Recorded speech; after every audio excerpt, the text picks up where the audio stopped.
In this module, we will begin to talk about the mathematical models, the mathematical tools that we will use for modeling physical systems. Some of you may find this module a little challenging and a little intimidating. There will be a fair level of math. It's a little abstract, but I encourage you to just hang in there. These are tools that we will be using throughout the course of the semester, and they will help for us to sort of build intuition. They'll allow us to sort of prove to ourselves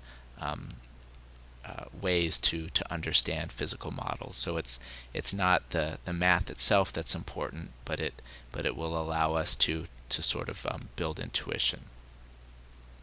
Another aspect of this that I think is helpful is, even if in your everyday job you're not going to use this level of mathematics, chances are you do interact with people that do use these mathematical tools, that do that sort of detailed level of work, whereas maybe you work at a higher level or sort of a project management level. And by sort of gaining some familiarity, it makes you sort of less intimidated by these people, and it makes you better able to communicate with them. So even if you don't have to do it yourself much, you've done it in the past, you understand the idea. Specifically, we're going to look at differential equation models of physical systems, and we're going to use the Laplace transform as a means to solve the differential equation. Later in the course, we will talk about an alternative type of model called a transfer function. So here is a physical system, a mass spring damper, and that differential equation shown next to it models the behavior of that mass spring damper. This equation is classified as a differential equation because it has derivatives in it.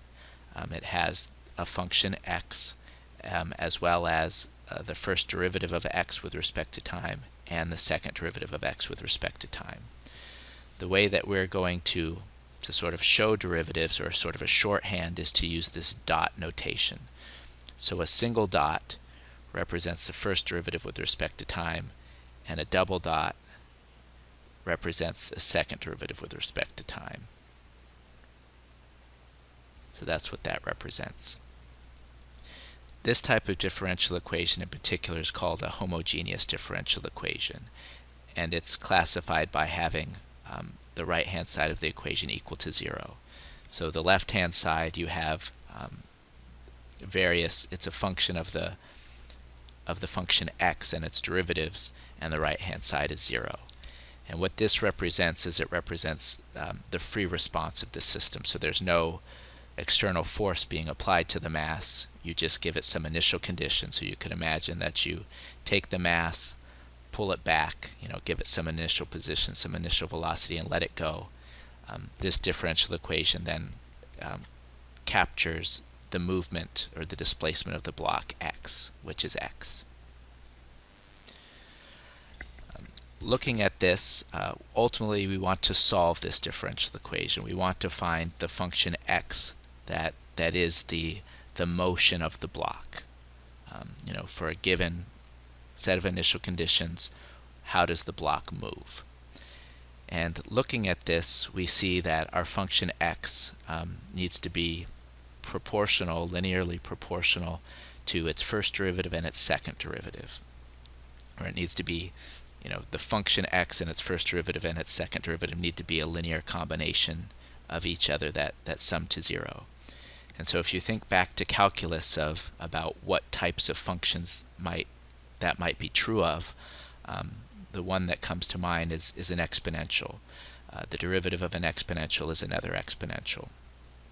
And so it turns out that in this case, the solution is the sum of two exponentials, one with an exponent lambda 1 and another with an exponent lambda 2. These exponents are solutions of the characteristic equation, are roots of the characteristic equation, which I'll explain on the next slide. But if you want to see why it is that those exponents are roots of the characteristic equation, you could, as an exercise, take this function of x of t and plug it into the differential equation and see what drops out. Another type of function whose derivatives have the same form are sinusoids, or sines and cosines, and we'll see how sines and cosines relate to these exponentials in a little bit.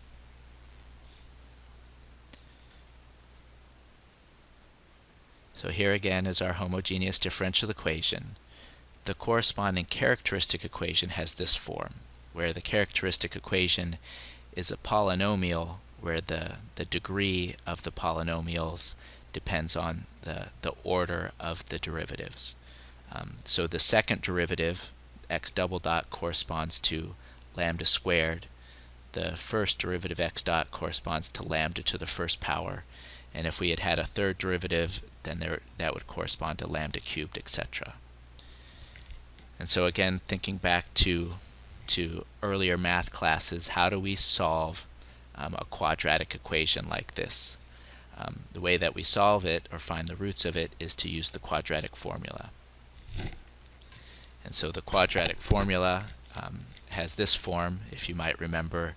It's minus b plus or minus the square root of b squared minus 4ac divided by 2a, where a is the coefficient in front of the squared term, b is the coefficient in front of the lambda term, and the c is the constant term. So solving this equation gives us the two roots. That's why there's a lambda 1 comma lambda 2. The one root occurs when we use the positive sign, and the second root comes from when we use the negative sign.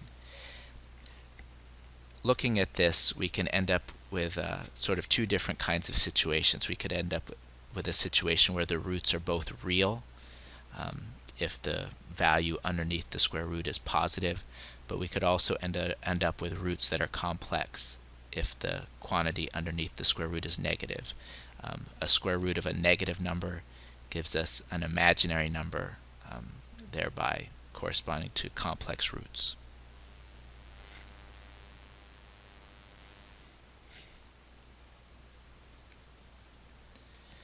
So here again is the form of the solution. So this is how the displacement of the mass will change with time. If the roots are completely real, then the solution is exponential. And if the roots are negative, then we get exponential decay, or what we call a stable response. So for example, if we solve the roots of our characteristic equation, we solve for lambda 1 and lambda 2, and we got that lambda 1 was negative 3 and lambda 2 was negative 5. The displacement of our block would behave according to this equation. And so the graph of this is exponential decay. It looks something like this. You can imagine you pull the block back and it just sags. The spring pulls it back, and the damper damps it out.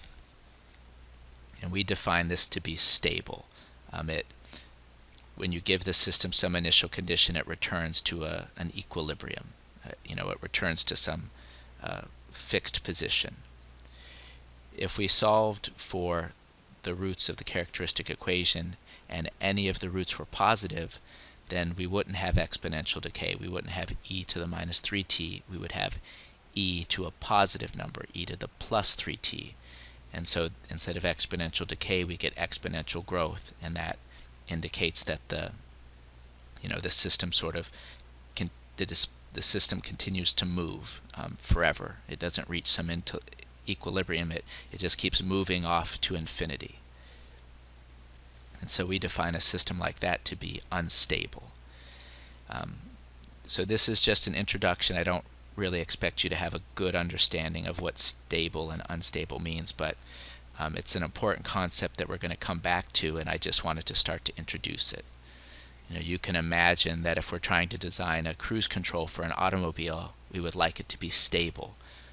If I give it a command of 55 miles per hour, we want the the car to approach some stable speed. We don't want the speed to grow exponentially. That would be bad.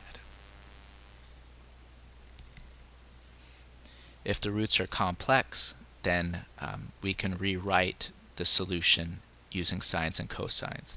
So if our lambda 1 is complex or our lambda 2 is complex, we'll have an exponential with a complex exponent. And we can rewrite that using this equation here called Euler's identity. And if you're not comfortable with that, that's okay. It's not something that you're going to be tested on. I'm just trying to explain to you why the form of the solution looks the way it does.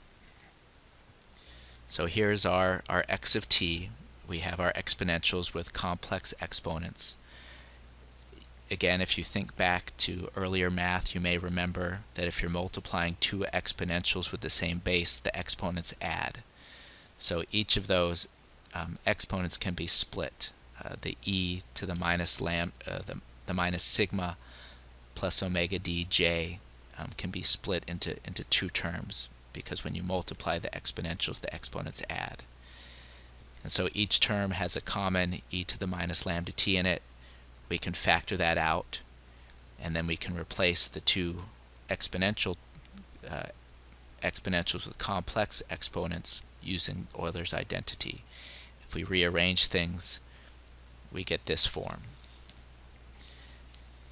And this is what I was sort of alluding to before. Just like exponentials, their derivatives turn out to be exponentials again. Derivatives of sines and cosines also have the same form. And so this is the type of solution that we get when we have complex roots of the characteristic equation.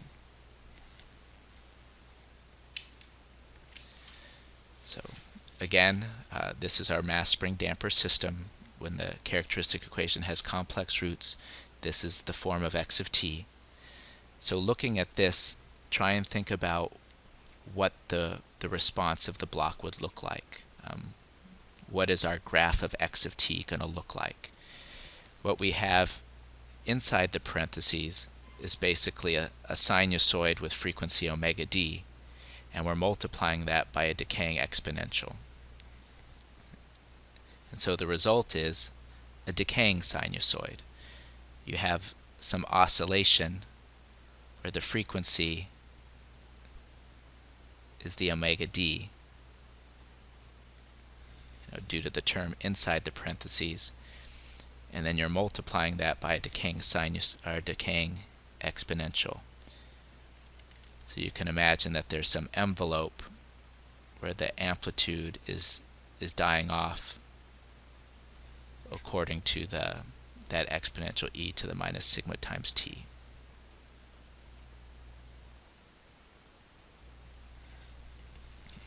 So in this situation, if our value of our spring stiffness and the damping in our dashpot were chosen in such a way to give us complex roots, then when we pull the mass back and let it go, it won't just sag to the equilibrium, it'll bounce back and forth for a while until the oscillation dies out. And so looking at the root of the characteristic equation there, lambda, it has a real part, minus sigma, and it has an imaginary part, omega d.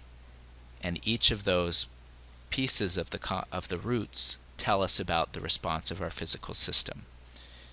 In particular, the real part tells us how quickly the oscillation dies out, and the imaginary part tells us the frequency of oscillation. And so this is new.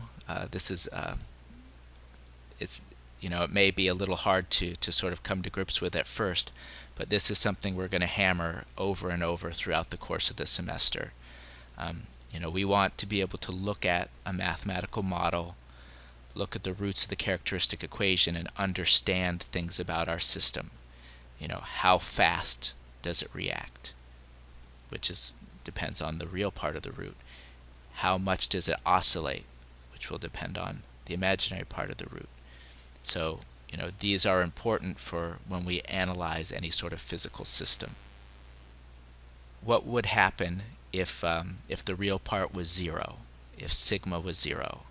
Think about then what our response would look like. If sigma was 0, then we would have e to the 0, where e to the 0 is 1. And so we would in essence just be left with that sine and that cosine, and so it would oscillate forever without decaying. Here is another type of differential equation where the right-hand side is no longer 0. In essence, this is a differential equation that's being forced. There's an external force F that's being applied to our mass now. The solution of this type of differential equation is a little different in that it has two parts. It has an x sub h and an x sub p, or which we're going to call an x sub h and an x sub p, where x sub h is the homogeneous solution. It's basically what we've already done. It's the solution of the differential equation when the right-hand side is 0. And that captures basically the natural response of this system. The x sub p is due to the forcing function, and it's called the particular solution. And it tends to have the same form as the forcing input. So if I'm forcing my mass with a sort of a sinusoidal force, or a force that's oscillating, then the solution of my differential equation is also going to have an aspect to it that oscillates like the forcing input.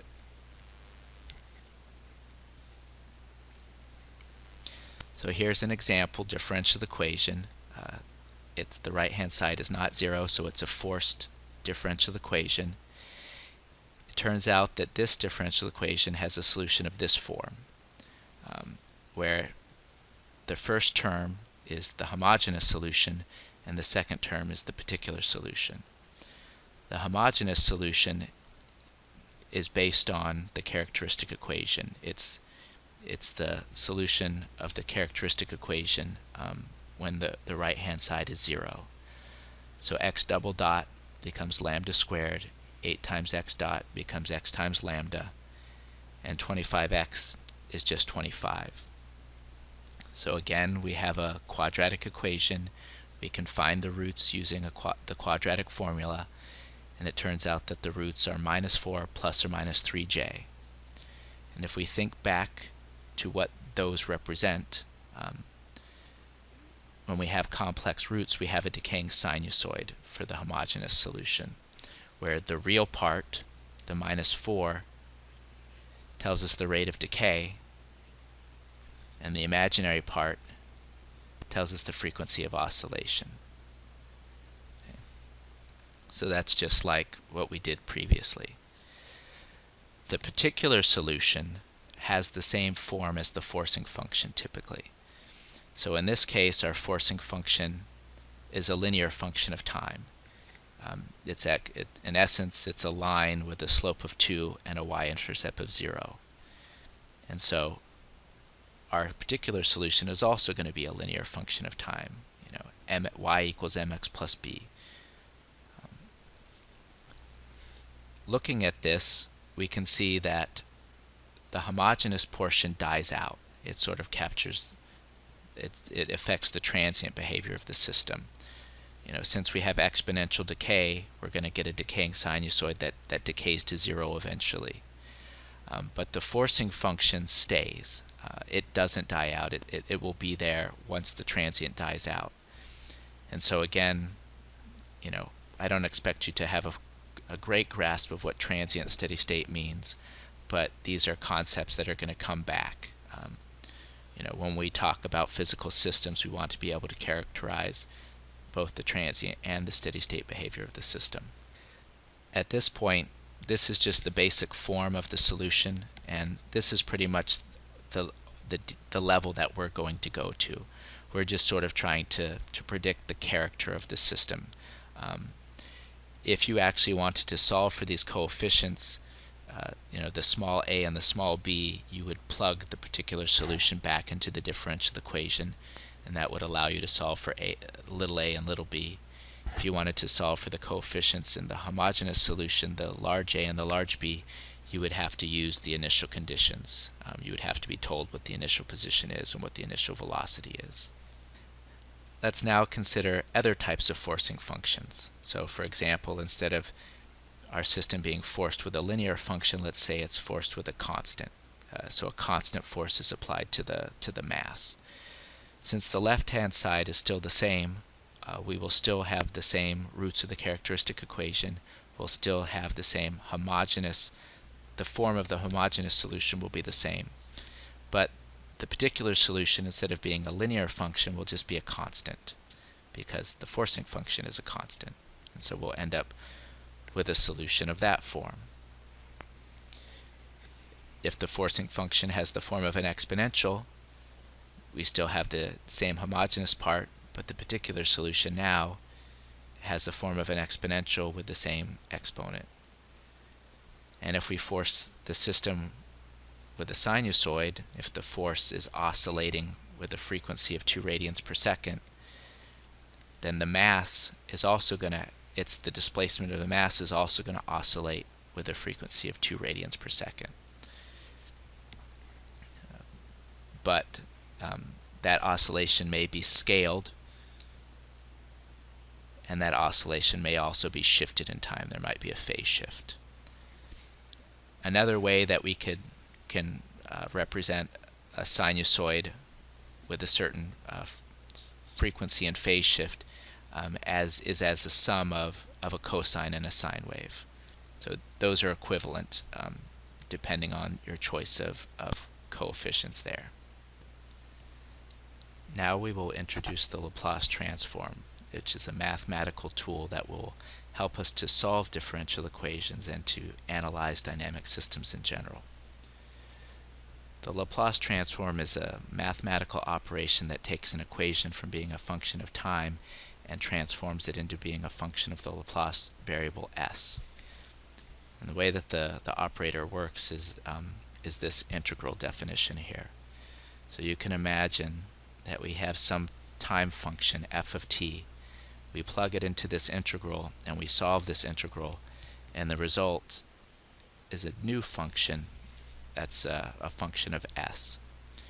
To try and give you a little bit of physical intuition for what this operation is it's the Laplace transform is a generalized version of the Fourier transform, where this Laplace variable s has meaning as a complex frequency, or it can be interpreted as a complex frequency.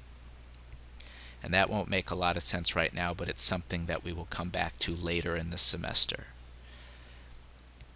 In general, we don't really need to understand this operation so much. We're just going to use it. It's just going to be a tool that makes some mathematical operations simpler, which is the reason that we like it, and we're going to bother learning it. In general, we will never solve this integral. Instead, somebody else has taken some of the more common time functions that we might encounter, put them into this integral, solved the integral, and then tabulated the results. So we don't actually have to solve this integral. We can just look up the functions in a table. So here is the beginning of a table with a list of several time functions. There is a more complete table in your book on pages 18 and 19 that list the time function and the corresponding function of the Laplace domain. These functions are particularly important, so we're going to sort of look at them in a little bit more detail. The first function has a special name. It's called a unit impulse. It's represented by the Greek letter delta. And this function, it's an idealized function that's 0 for all time, except for at time equals 0, it has an infinite magnitude. And so this, nothing in real life has this exact behavior, but it approximates basically signals that have very short duration and very large magnitude. So you could sort of imagine, maybe a hammer strike or something like that being approximated by this unit impulse. The unit means that the area underneath the curve is equal to 1. If you took this unit impulse function and plugged it into the integral expression on the previous slide and solved that integral, the result would be equal to 1. And so that's what the Laplace transform of the unit impulse is. Another important function that has special notation is the unit step. So the unit step is 0 for all time less than 0, and then at time equals 0, it steps up to a constant 1. So that's what this notation means. This 1 of t represents a unit step.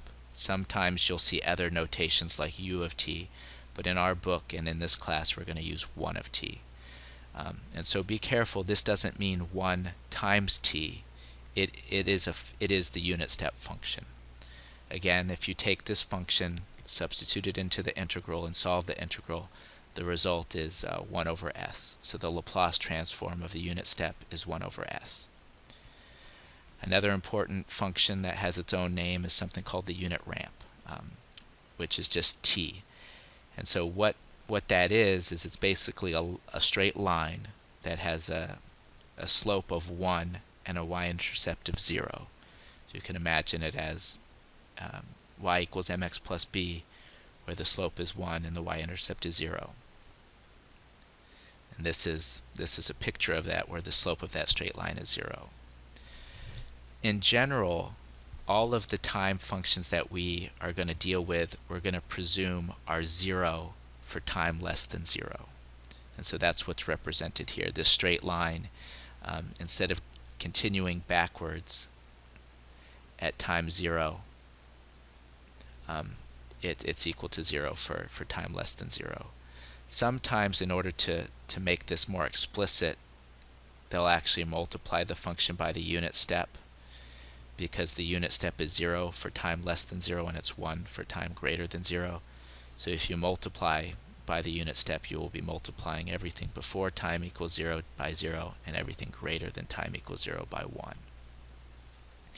Again, if you solve the integral for this time function, you'll get a Laplace transform of 1 over s squared. The next element is t to the n power. So this applies to t squared or t cubed, a parabola, a cubic, and so on. The general form of this is n factorial. That's what that exclamation point means. So 5 factorial, it means 5 times 4 times 3 times 2 times 1. So it's n factorial divided by s to the n power.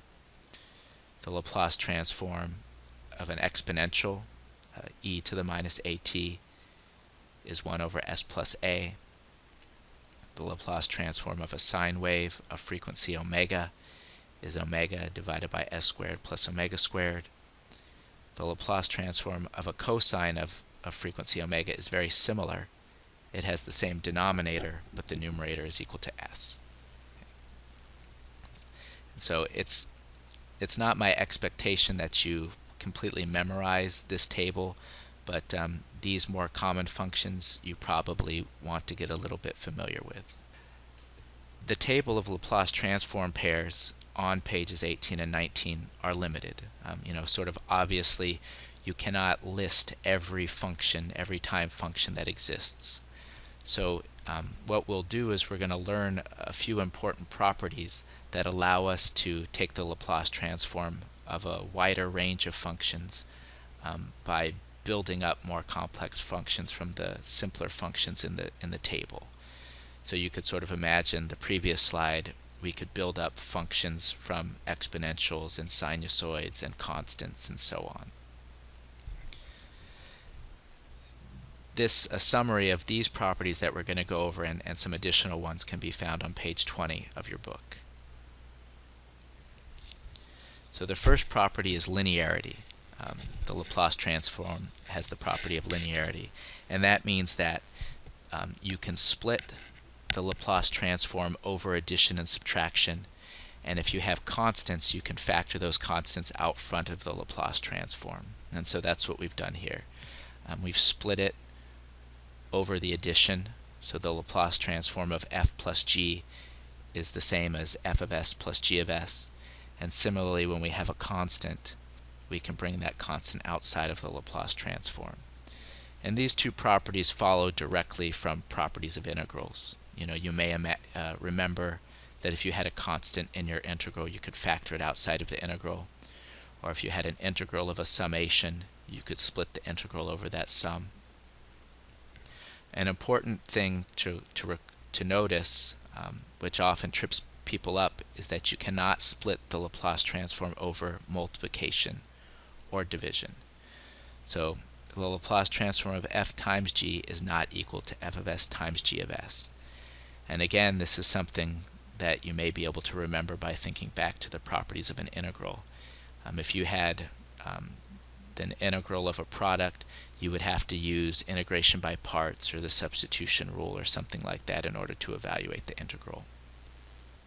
Two other important properties of the Laplace transform are when you take the Laplace transform of an integral and when you take the Laplace transform of a derivative. And so if you take the Laplace transform of a single integral of f, the integral of f of t, you get the Laplace transform of f of t divided by s. And if you have a double integral, you get the Laplace transform of f of t divided by s squared. You also have these additional terms which depend on the initial value of the integrals. Oftentimes these are 0. Often the integral doesn't have an initial value.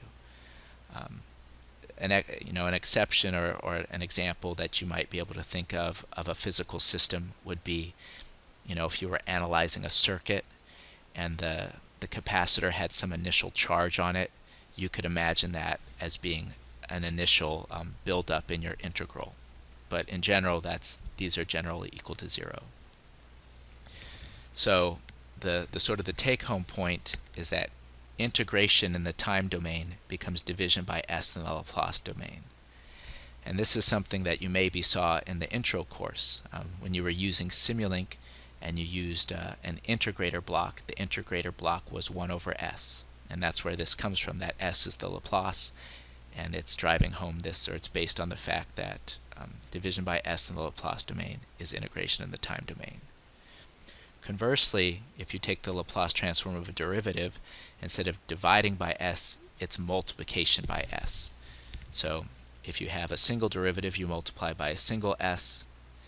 If you have a second derivative, you multiply by s squared, and so on. If you had a third derivative, it would be s cubed, etc. You also have these extra terms that are based on the initial conditions. So if you have a first derivative, you also have to subtract f of 0. If you have a second derivative, you have to subtract s times f of 0, and you have to subtract f dot of 0. So it's like the initial condition of the function and the initial condition of the derivative of the function. And so these two properties exemplify one of the main reasons we like the Laplace transform. It turns differential equations and integral equations into algebraic equations. So instead of doing integrals, we divide by s, and instead of doing derivatives, we multiply by s. In general, we like to do algebra better than we like to do calculus. Another property is multiplication by an exponential. And so if you have a function, f of t, and you multiply it by an exponential, that causes the Laplace function to be shifted. So it causes a multiplication by an exponential in the time domain, causes a shift in the Laplace domain. And the reason that this is important is it's important for sort of damped response. And so we saw this earlier for our mass spring damper system. When our characteristic equation had complex roots, we ended up with a damped response, a damped sinusoid. And you can imagine lots of systems act like this. You pull the mass back and let it go, and it oscillates with a decaying amplitude. And so many physical systems have a response that's damped, and so it's important for us to understand how to take the Laplace transform. So let's go ahead and try this example where we have an exponential multiplying a cosine. Just recall that we cannot split the Laplace transform over multiplication. So the Laplace transform of this product is not equal to the Laplace transform of the exponential times the Laplace transform of the cosine. Rather, we have to use a property like this property number 4. So matching this function to that property, we can see that the cosine is our f of t. It has the place of the f of t. And if we look back to our Laplace transform table, we can see that if we look up a cosine time function, we can see what the corresponding Laplace domain function is. So taking the Laplace transform of a cosine, or of our f of t in this case, we get that our f of s is s divided by s squared plus omega squared. Going a step further and using this property 4, the multiplication by the exponential causes a shift in the Laplace function. So in essence, we're going to take our f of s, which we already found, and everywhere that there's an s, we're going to replace it by s plus a.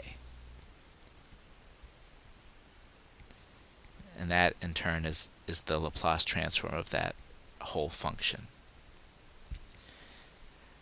An important thing to notice, or to point out at this point, is a bit of terminology. So the roots of the denominator of a Laplace domain function are called poles. So if we took the denominator here and we set it equal to 0, and we found the roots, i.e. we solved for s, we would get that the poles are equal to minus a plus or minus j omega. And so something to notice is these poles correspond to the roots of the characteristic equation of a corresponding differential equation. So when we solved a differential equation and we looked at the roots of the characteristic equation, the real part of the root told us the rate of decay, and the imaginary part of the root told us the frequency of oscillation. And that's the same thing that we get from the poles.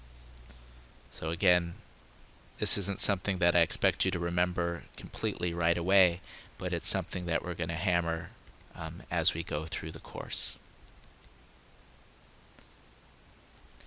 Here is another property, which is basically the opposite of the property in the previous slide. So in the previous slide, we had an exponential in the time domain causing a shift in the Laplace domain. The opposite is true here. A shift in the time domain causes multiplication by an exponential in the Laplace domain. Time shifts are important to understand in order to analyze time delays. So you could sort of imagine that our original function f of t looked like this. The time shifted version, f of t minus tau, or f of t minus a, has the exact same shape. It's just shifted in time. And again, sometimes we include multiplication by the shifted step to capture the fact that we're multiplying by 0 for all time less than tau or less than a, and we're multiplying by 1 for all time greater than tau or greater than a. The reason this property is important is because time delays are common in control systems. You could imagine that you're trying to base your control off of a sensor reading that's been sent over the CAN. And so there's scheduling of the signals on the CAN. There's the time that it takes for the signal to travel across the network. And so by the time you get that sensor reading, it is delayed, it is old. And so we need to understand the effect of that on our controller's performance. Similarly, sometimes we base our control based on a sensor that's downstream of the thing it is we're controlling. For example, we may be trying to control our engine based on a sensor in the exhaust. And so the exhaust is in essence, it's old. The combustion process happens and the exhaust travels some way to the, back to the catalytic converter or whatever, and that transport takes time. So again, we're trying to do our control based on old information, and we need to understand the effect of that. So let's go ahead and apply the various Laplace transform pairs and properties that we've just learned to solving this more complex Laplace transform. So, we've got this sort of more complex function that maybe doesn't exist in our table, but we can understand it using the various properties we just introduced. So the first thing to recall is that we in general will assume that our function doesn't start until time equals 0. So our function is 0 until time equals 0. And so what that means is this constant 5 we in essence can treat like a step. It's as if it were 0, and then at time equals 0 it jumped up to 5. Okay, so that's something that often trips people up. So look for a constant, we'll treat it like a step. The first thing that we can do in order to sort of simplify this is we can use the linearity property of our Laplace transform. In essence, we can split this function across the addition, and then we can factor out constants. So this 2 is a constant, we can factor that out front. We can split it across the 5.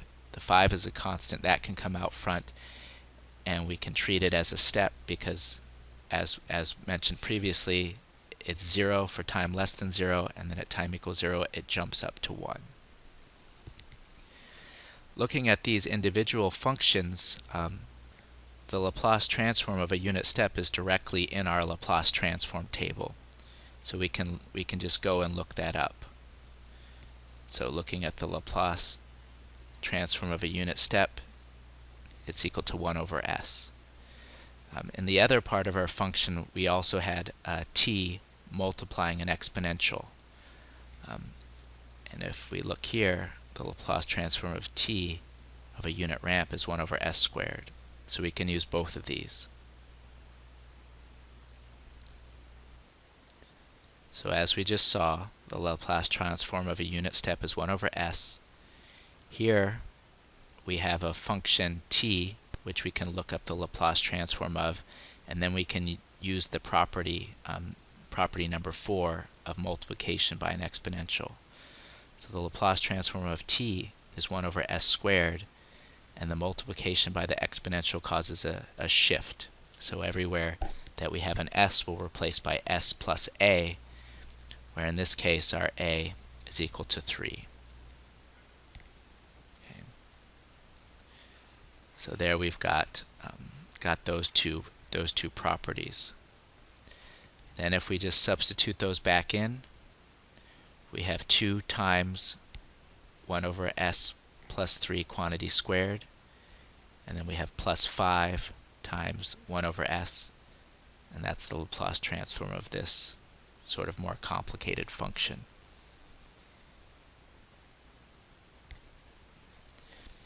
In general, it's often helpful for us to understand the relationship between the Laplace domain and the time domain, because ultimately a lot of the work that we're going to do it in the Laplace domain because the math is simpler. If you recall, differential equations become algebraic equations, and so it would be nice that if we could just look at the expressions in the Laplace domain and know things about the time response without taking that function back to the time domain. And so one example that we've already saw is that the poles of x of s relate to x of t. If you recall, poles are solutions of the denominator being equal to 0, and the real part of the pole tells us the rate of decay or growth, and the imaginary part of the pole tells us the frequency of oscillation.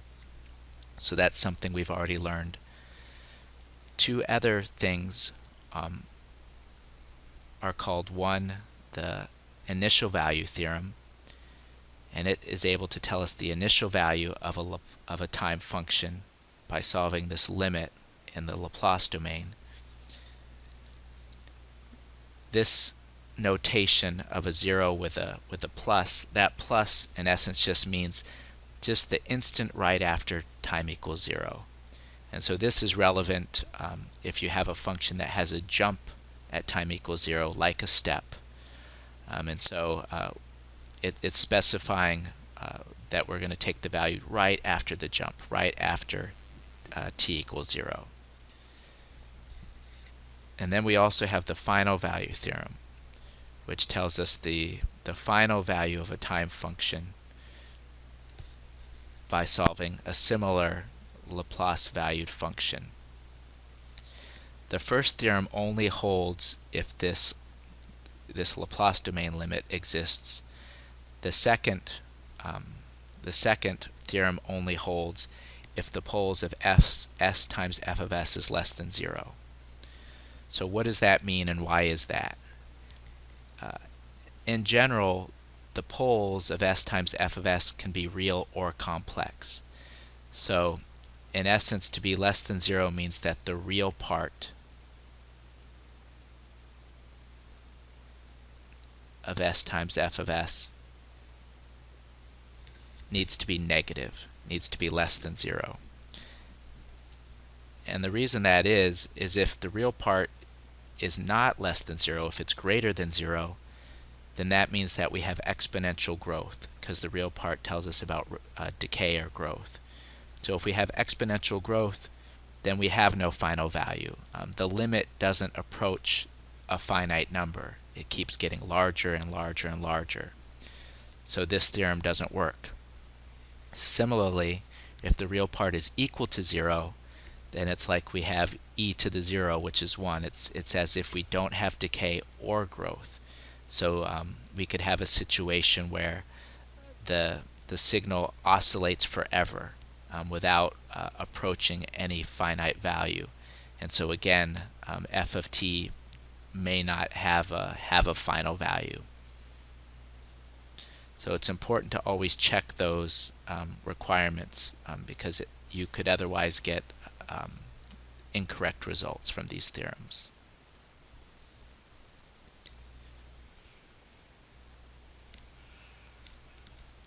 So let's go ahead and do an example. First, we want to find the initial value of f of t where we're given the Laplace function f of s. And so sort of obviously, in order to determine the initial value, we can use the initial value theorem. If you look back on the previous slide, the initial value theorem gave us that f of 0 is equal to the limit as s approaches infinity of s times f of s. So we're given f of s there. We can just substitute that straight into our limit. And if we look at this, we have an s in the numerator and an s in the denominator, and so those cancel. If we try to apply this limit, we can see that the numerator goes to infinity and the denominator also goes to infinity. And so infinity divided by infinity is an indeterminate form. It doesn't mean anything. If you have a limit where the numerator goes to infinity and the denominator goes to infinity, the actual limit of the entire function, it could be 0, it could be 2, it could be infinite. So intuitively, what really matters is it's not enough that the numerator goes to infinity and that the denominator goes to infinity. What matters is how fast do they each go to infinity. So the numerator goes to infinity linearly, like a line. The denominator goes to infinity in a parabolic way. So the denominator goes to infinity faster. And so it turns out that this whole limit is going to go to 0. A way to sort of more formally show that, one way is to use what's called L'Hopital's rule, if you remember back to calculus. Or you can just divide the numerator and the denominator by the highest power of the denominator. And so by dividing by s squared on the top and the bottom, it's in essence as if we're multiplying the whole thing by 1. So we're not changing anything, but it's going to make the integral easier to solve. So if we distribute the 1 divided by s squared through the top, we get 1 over s plus 3 divided by s squared. And if we do the same thing in the denominator, you get s squared divided by s squared, which is 1. 6s divided by s squared is 6 divided by s, and then you get 13 over s squared. And so then if you take the limit as s goes to infinity of each of these terms, You have a finite number 3 divided by something going to infinity, so that goes to 0, that goes to 0, that goes to 0, and that goes to 0. So in essence, we end up with 0 divided by 1, which is 0. So now we will go ahead and attempt to find the final value of our function f of t, where f of s is the same as it was in the previous example. And so logically, if we're going to find the final value, we can use the final value theorem. The form of the final value theorem is very similar to the form of the initial value theorem, except instead of taking the limit as s approaches infinity, we will take the limit as s approaches 0. We can substitute f of s into this limit again. We have a s in the numerator that cancels with an s in the denominator. This is the result. Before we go ahead and attempt to solve the limit, we want to go ahead and check the poles of s times f of s. So if we look at the poles, the poles are what make the numerator or the denominator equal to 0. In this case, if you solved for those poles, you would find that they're equal to -3 plus or minus 2j. Since the real part of the poles is -3, it's less than 0. Therefore, that means that the limit exists, or the final value theorem holds. And that makes intuitive sense because it means that the system doesn't blow up or it doesn't oscillate forever. The response approaches some equilibrium value. Looking at this limit, since the function inside the limit is defined at s equals 0, we can simply plug in 0 into the limit. And so what we'll have in the numerator is 0 plus 3, and in the denominator we'll have 0 squared plus 6 times 0 plus 13. And so that equals 3 divided by 13, and that's the final value of this function. A way to double check the initial value and the final value, or to get more understanding, is to go ahead and try and find f of t.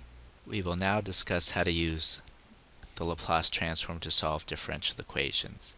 In particular, we can take advantage of the fact that the Laplace transform converts differential equations into algebraic equations. We can still solve differential equations directly in the time domain using the homogeneous and particular solution, or instead we can take this other route where we transform the differential equation into an algebraic equation, solve the algebraic equation, and then take that solution back to the time domain. And so this alternative can be preferred. In order to do that, we need to understand the inverse Laplace transform. So the inverse Laplace transform is exactly the opposite of the Laplace transform. The Laplace transform takes a time function and generates a Laplace function. The inverse Laplace transform goes the opposite direction. And just like we were able to use these tables and properties to solve Laplace transforms, we can also use it to do inverse Laplace transforms. Except instead we look in the f of s column to look up what the corresponding f of t is. So let's do a couple of examples to show how to solve for inverse Laplace transforms. So we'll start with this example. We have a constant 3 which we can factor out front of the inverse Laplace transform using the linearity property. And then if we look in the Laplace transform pair table, we can recognize the 1 over s plus 1 as having this form, where a is equal to 1. So the corresponding inverse Laplace transform of that is an exponential e to the minus at, where a is equal to 1. Therefore, that's our solution, where the constant out front is still there. Again, we always make the assumption that our time functions start at t equals 0. So we add that quantifier. If we look at this solution, it turns out this is what we should have anticipated. If we looked at the poles of the Laplace function, where the poles are the values that make the denominator equal to 0, we can see that the poles, or there's a single pole and it's equal to -1. The real part of the pole tells us the rate of decay or growth. So the fact that we have a negative real part of -1 shows us that we have a growth or a rate of decay of -1. And the fact that the imaginary part is non-existent or 0 means that we will have no oscillation. So we have no sine or cosine term. And so this is sort of what we should have expected. Here's a more complicated example. If we looked at the poles of this transfer function, we would see that the poles are complex. So we would expect to get a decaying sinusoid. If we have a real part, that'll give us an exponential, and the imaginary part will give us a sine or a cosine. And so the way that we can recognize this is to take this and first complete the square in the denominator. And if you don't remember how to complete the square, I'll remind you very quickly. So the fact that we have a 4 as the coefficient of the s term, we take that term 4 and divide it by 2 to give us 2. And so now we have a quantity s plus 2 squared. If we expanded this, we get s squared plus 4s plus 4. So that gives us the first two terms that we had on the left-hand side, but on the left-hand side we had 13, not 4. And so in order to get 13, we need to add 9, which is 3 squared. So that's how you complete the square. And the reason that we did that is that it gives us a form that looks something like this, which we saw in an earlier example where we had a damped sinusoid. And so looking at this, something that's different is here we have omega squared, and in the numerator we have omega. So we don't want a 5 in the numerator, we want a 3. And so the way to achieve that is to multiply the numerator and the denominator by 3. And multiplying by 3 over 3 is like multiplying by 1. So in essence, we're not really changing anything. And so we can bring this constant out front again by the linearity property, and we can bring the 3 in the denominator out front, and we get a constant multiplying something of that form. If we look at that, we have an s plus a term in essence. That's what the s plus 2 is. And so that recognizes, we recognizes that as a multiplication by an exponential in the time domain. This is that property number 4. And if we take rid of the a, if we take rid of the shift, we have an omega divided by s squared plus omega squared, which if we look in the table, corresponds to a time function of sine omega t. So we can use this to give us a solution like this, where our f of t is going to be sine omega t, where omega is 3, and we're going to have e to the minus at, where a is 2. And so that's the end result, where again the function is 0 until time equals 0. And this is as we would have predicted. If we would have looked at the poles of this Laplace function, we would have had a real part of the pole of -2 and an imaginary part of plus or minus 3, 3 times j.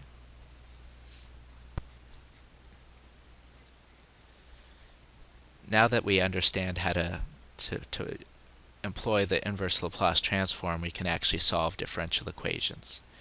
And so the approach that we will use is, one, we'll take the differential equation and we will apply the Laplace transform to make it into an algebraic equation. Then we will solve that algebraic equation to get x of s, and then finally we'll take that solution and bring it back to the time domain using the inverse Laplace transform. So let's use this approach to solve this differential equation, x dot plus 3x equals e to the minus 3t, and we're given that the initial condition of x at time equals 0 is 0. So we could always solve this using the homogeneous and particular solution, but alternatively we're going to use the Laplace transform. So the first step is to take the Laplace transform of the whole thing, and we can again use linearity to split this up over addition. The Laplace transform of a derivative, if we look back at our old properties, the Laplace transform of a derivative is equivalent to multiplication by s in the Laplace domain. So it's s times the Laplace function, and then you also have to subtract x of 0. So this, in brackets, is the Laplace transform of x dot. You then take the Laplace transform of 3 times x. The 3 is just a constant that comes out front.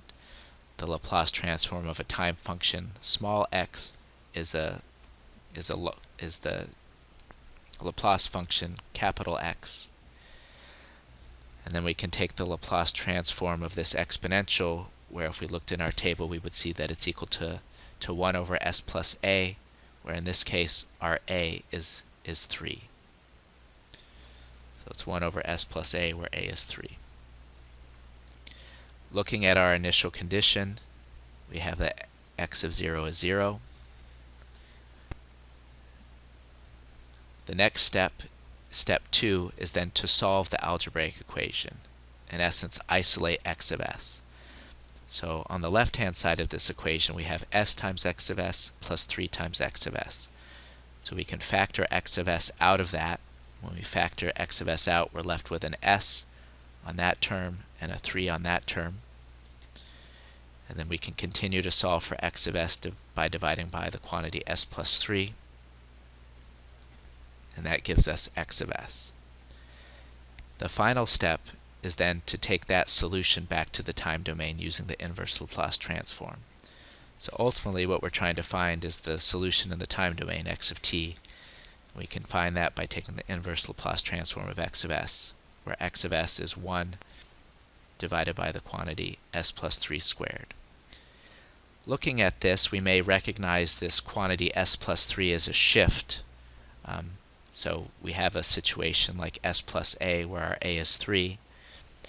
We also may recognize that 1 over s squared is the Laplace transform of our ramp. And so if we combine those two facts, we get that the inverse Laplace transform of this whole quantity is e to the minus at, where a is 3 times t. And again, our function doesn't begin until time equals 0. So there's an example of how to solve a simple differential equation. We will discuss some slightly more complicated examples in the future. This concludes Module 3.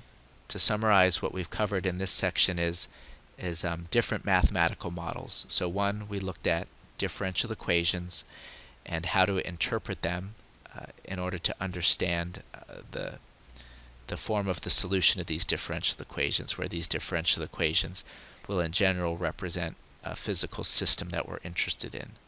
Maybe a motor, maybe a battery, etc.